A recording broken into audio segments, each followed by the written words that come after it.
بسم اللہ الرحمن الرحیم 15 اکتوبر 2023 10ویں قسط اسمیری مذہب کا دوسرا جھوٹ۔ ہمیں بچپن سے بتایا جاتا ہے کہ یہ امام کا پیسہ ہے، اسے ہاتھ نہ لگانا، امام جلا دے گا۔ اس میں کتنا سچ اور کتنا جھوٹ ہے، اس پر بات کرتے ہیں۔ امین کالونی جماعت خانہ کی تعمیر ہوئی تو سکندر ٹاؤن جماعت خانے میں اعلان ہوا کہ امین کالونی جماعت خانے پر 65 لاکھ روپے خرچہ ہوا ہے۔ جماعت نے مان لیا، لیکن میں کیسے مانوں؟ بلڈنگ نقشہ جات اور ان کا تخمینہ یہ میرا پروفیشن ہے۔ امین کالونی جماعت خانے کا 2 یا 2,500 مربع فٹ ایریا تھا۔ وہ اس وقت 400 روپے فی مربع فٹ مائن میٹیریل کا ریٹ تھا، تو 8 لاکھ روپے خرچہ ہونا چاہیے تھا، یا زیادہ سے زیادہ 10 لاکھ تک ہو سکتا تھا۔ 65 لاکھ میں کیسے مانوں؟ تو اس کے لیے میں نے ریجنل کونسل راولپنڈی کو لیٹر لکھا کہ اس پر انکوائری کرائی جائے کہ 65 لاکھ روپے کیسے اور کہاں خرچ ہوا۔ 1 مہینہ گزر گیا، کوئی جواب نہ آیا، تو ریمائنڈر دیا، لیکن 3 ماہ گزر گئے لیکن کوئی جواب نہ آیا، تو نیشنل کونسل کراچی کو لیٹر لکھا اور صورتحال سے آگاہ کیا، مگر ریمائنڈر کے باوجود کوئی جواب نہ آیا۔ تو تب مجھے سمجھ آئی کہ اس خبر میں صرف پشاور کے عملدار اکیلے شامل نہ تھے، بلکہ اس میں ریجنل اور نیشنل کے عملدار بھی شامل تھے۔ کیا امام نے ان کو جلایا؟ امام کو کچھ معلوم نہیں ہوتا کہ اس کے جماعت خانوں میں مریدوں کے ساتھ یہ عملدار کیا سلوک کر رہے ہیں۔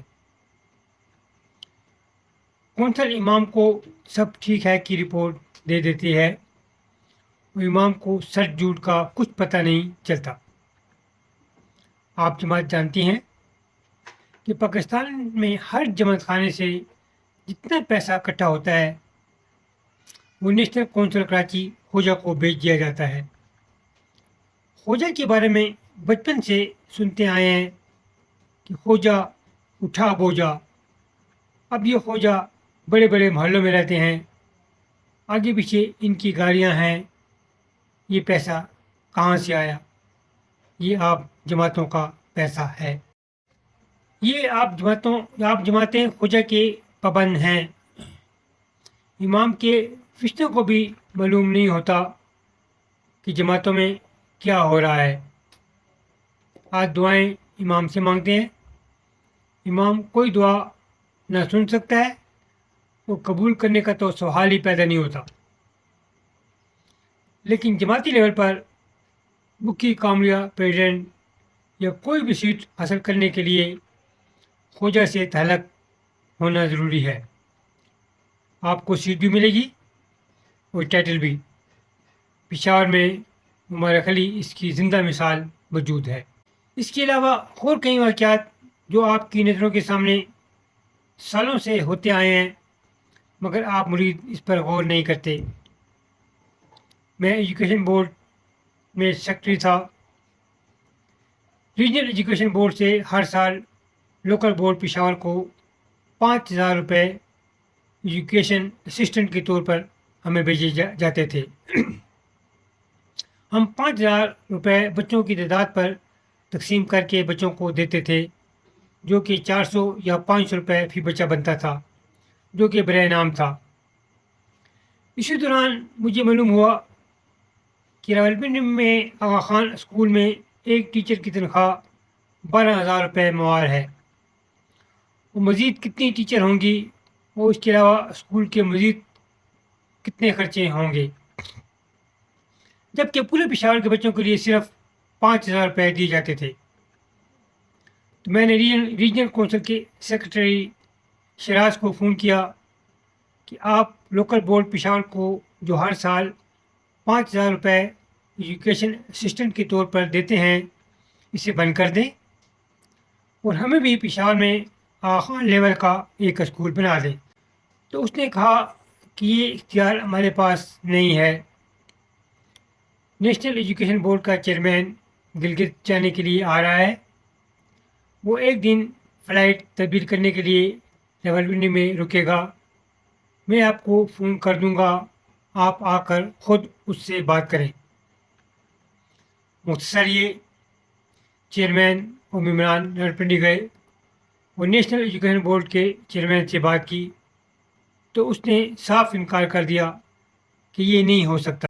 امام کے فرامین پڑھو تو امام فرماتا ہے، میرے روحانی بچوں، تو کیا کراچی والے، لاہور والے، راولپنڈی والے، گلگت چترال والے امام کے روحانی بچے ہیں اور پشاور والے ستیلے ہیں؟ ہم واپس پشاور آ گئے۔ ایک ہفتہ بعد ریجنل ایجوکیشن بورڈ سے لیٹر آ گیا، چیئرمین سیکرٹری کو تبدیل کر کے اپنے ہم خیال مریدوں کو چیئرمین سیکرٹری بنا دیا گیا۔ اس مذہب میں حق تو، پاک تو، یا علی تو ہی تو پڑھایا جاتا ہے، مگر اس مذہب میں حق بات کرنا جرم ہے۔ ہمیں حق بات کرنے کی سزا دی گئی۔ جب میرے ساتھ چیئرمین آفتاب تو کئی سالوں سے ایجوکیشن بورڈ سے وابستہ تھا، امام دعا، دسوند، مجالس، مہمانی نازی اور مختلف طریقوں سے مریدوں سے پیسے وصول کرتا ہے اور پھر یہی پیسہ ضرورت مند مریدوں کو سود پر دیا جاتا ہے۔ امین کالونی اس کی زندہ مثال ہے۔ 1970 میں نیشنل کونسل کراچی نے اپنے مریدوں کو 2 لاکھ روپے قرض سود پر دیے۔ ان 2 لاکھ روپے سے 16 مکانات اور 8 دکانیں تعمیر کی گئیں۔ امین کالونی 1970 میں ہی فیل ہو گئی، لیکن ضرورت مند مریدوں کو وہ مکانات قراردادی سے الاٹ کر دیے گئے، کیونکہ 2 لاکھ روپے کا قرضہ بھی تو واپس کرنا تھا۔ پھر ان مکانات والے مریدوں نے وہ قرضہ بمائے سود واپس کر دیا، مگر ان مریدوں کے مکانات انتقال پر ابھی تک عملداروں نے قبضہ کیا ہوا ہے، جبکہ بقایا 80 ممبران نے اپنے مکانات اپنے خرچہ پر اور سوسائٹی رول کے خلاف ورزی کرتے ہوئے تعمیر کیے۔ ان کا قرضہ سے کوئی تعلق نہیں ہے، جبکہ ان کے انتقال پر بھی ان عملداروں نے قبضہ کیا ہوا ہے۔ مزید یہ کہ 50 سالوں سے دکانوں سے وصول ہونے والے کرایہ کا کسی بھی مرید کو شیئر ادا نہ کیا گیا۔ یہ کوآپریٹو ہاؤسنگ سوسائٹی ہے، ان میں 96 مریدوں کا حق ہے۔ میں نے اپنے حق کے لیے چیئرمین امین کالونی پر مقدمہ کیا ہوا ہے۔ مولا علی کا قول ہے، اپنے واجبی حق لینے میں کوتاہی نہ کرو، البتہ دوسروں کے حقوق غصب کرنے سے بچو۔